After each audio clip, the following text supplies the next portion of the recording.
Bismillahirrahmanirrahim. Assalamualaikum warahmatullahi wabarakatuh. Welcome back to my channel Nuis Sharing Knowledge. Alhamdulillahirrabbilalamin. Assalatu wassalamu ala asyrafil anbiya'i wal mursalin wa ala alihi wa sahbihi ajma'in, amma ba'du. Alhamdulillah, segala puji bagi Allah. Salawat dan salam semoga selalu tercurah kepada Rasulullah Sallallahu Alaihi Wasallam beserta keluarga, sahabat, dan orang-orang mengikuti beliau hingga hari akhir. Teman-teman yang dirahmati Allah, jangan lupa ya like, comment, and subscribe supaya terus membantu channel Nuis Sharing untuk terus mensiarkan kebaikan Islam. Terima kasih. Bacaan niat, tata cara sholat jama' dan qashar saat dalam perjalanan. Sholat merupakan kewajiban yang harus dilaksanakan tiap muslim yang sudah baligh dan berakal. Rukun Islam kedua itu juga wajib dikerjakan dalam keadaan apapun, termasuk saat bepergian atau safari. Allah Subhanahu wa Ta'ala berfirman, Bismillahirrahmanirrahim. Wa idza darabtum fil ardi falaysa 'alaikum junahun an taqsuru minas sholati in khiftum ayyaftinakum mulladhina kafaru innal kafirina kanu lakum aduwwum mubin.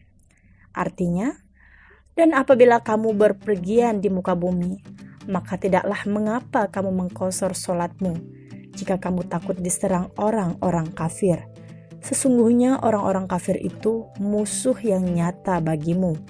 Quran Surah An-Nisa 101. Menjama dan mengqashar sholat saat dalam perjalanan juga merupakan sedekah yang Allah berikan kepada hambanya.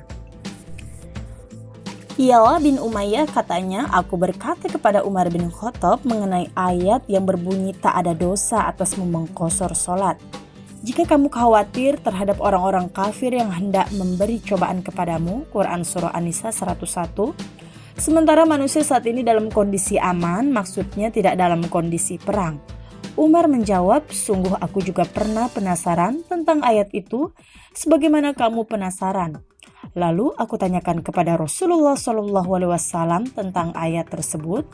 Beliau lalu menjawab, itu mengqashar sholat adalah sedekah yang Allah berikan kepada kalian.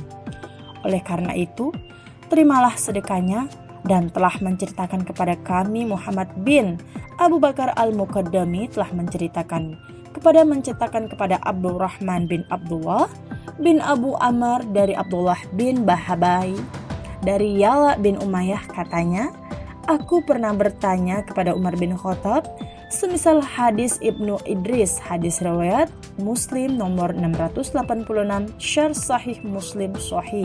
Saat dalam berpergian atau safari, muslim diberikan keringanan untuk menjama atau mengumpulkan sholat dalam satu waktu. Muslim juga dibolehkan untuk meringkas atau mengqashar sholat.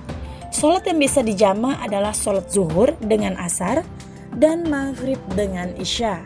Sedangkan sholat subuh tidak bisa dijama secara mutlak. Jamak terbagi menjadi dua macam, yakni jamak takdim dan jamak takhir. Jamak takdim yaitu mengerjakan sholat di waktu yang pertama, semisal menjamak sholat zuhur dengan asar, maka kedua sholat tersebut dikerjakan di waktunya sholat zuhur. Jamak takhir yakni mengerjakan sholat di waktu yang kedua, semisal menjamak sholat maghrib dengan isya, maka kedua sholat tersebut dilaksanakan pada waktunya sholat isya.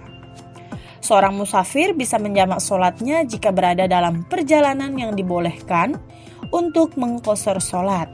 Adapun syarat-syarat jamak takdim sebagai berikut. Tartib dilakukan secara berurutan. Apabila musafir mau melakukan jamak sholat dengan jamak takdim, maka dia harus mendahulukan sholat yang punya waktu terlebih dahulu.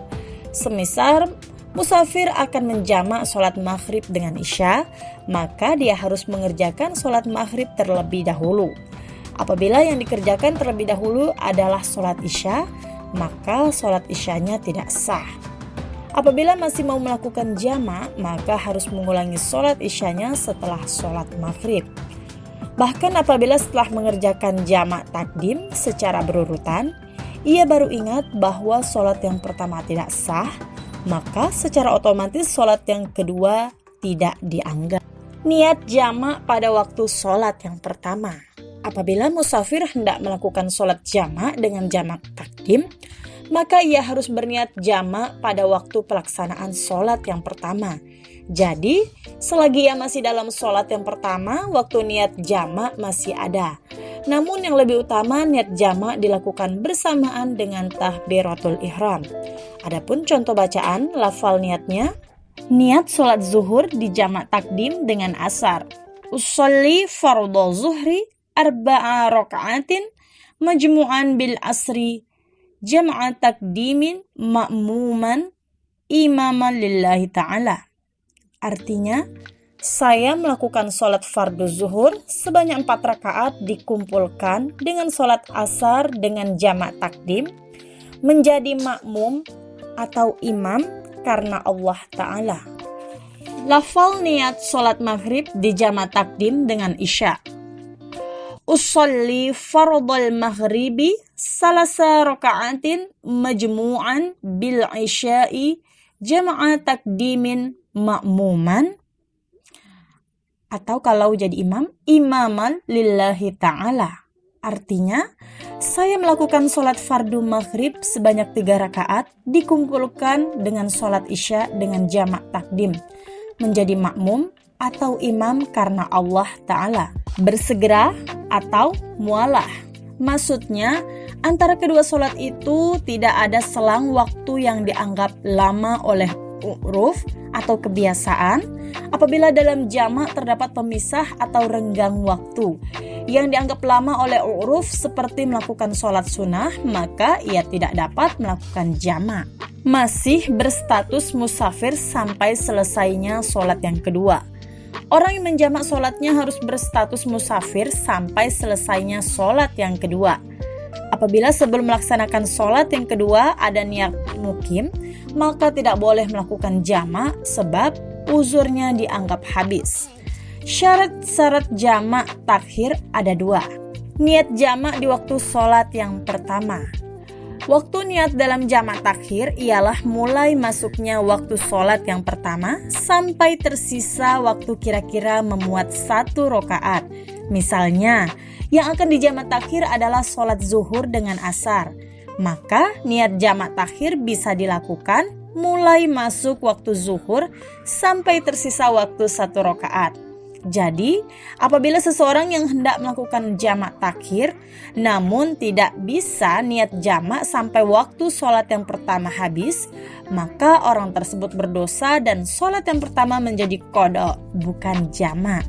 Pada saat melaksanakan sholat tidak perlu berniat jamak lagi, cukup niat jamak yang sudah dilakukan pada waktunya sholat yang pertama.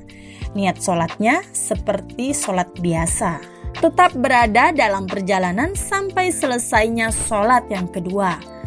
Apabila sebelum selesainya sholat kedua, ia berubah status menjadi mukim, baik dengan niat mukim di tengah-tengah sholat atau ragu, apakah dia niat mukim atau tidak, maka sholat yang pertama tidak jadi dan harus diqadha. Hanya saja si musafir tidak berdosa. Sedangkan tartib atau berurutan dengan mualat atau bersegera tidak menjadi persyaratan dalam jamak takhir.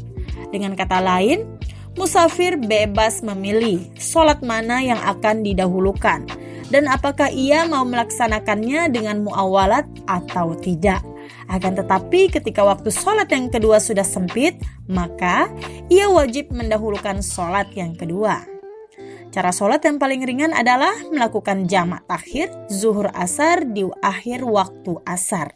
Lalu melakukan jamak takdim maghrib isya di awal waktu maghrib.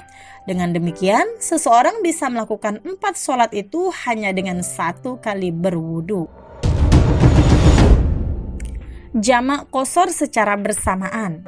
Orang yang berada dalam perjalanan bisa melakukan jamak dan qashar sekaligus, asalkan sudah memenuhi syarat untuk melakukan keduanya. Dengan melakukan jamak qashar sekaligus, maka seorang musafir setelah melakukan sholat zuhur 2 rakaat, ia langsung sholat asar 2 rakaat. Atau setelah sholat maghrib 3 rakaat, langsung melakukan sholat isya 2 rakaat. Contoh bacaan niatnya sebagai berikut. Lafal niat sholat zuhur di jamak takdim dengan asar secara qashar. Usolli fardhu zuhri rak'ataini majmu'an bil asri jama'a takdimin qasran lillahi ta'ala. Artinya, saya niat sholat fardu zuhur 2 rakaat di jamak takdim dengan asar sambil dikosor karena Allah Ta'ala. Wallahu a'lam bishawab. Mudah-mudahan bermanfaat ya. Terima kasih. Semoga bermanfaat ya teman-teman. Jangan lupa like, comment, and subscribe supaya membantu channel Noise Sharing Knowledge untuk tetap mensyiarkan kebaikan Islam. Wabillahi taufiq wal hidayah. Wassalamualaikum warahmatullahi wabarakatuh.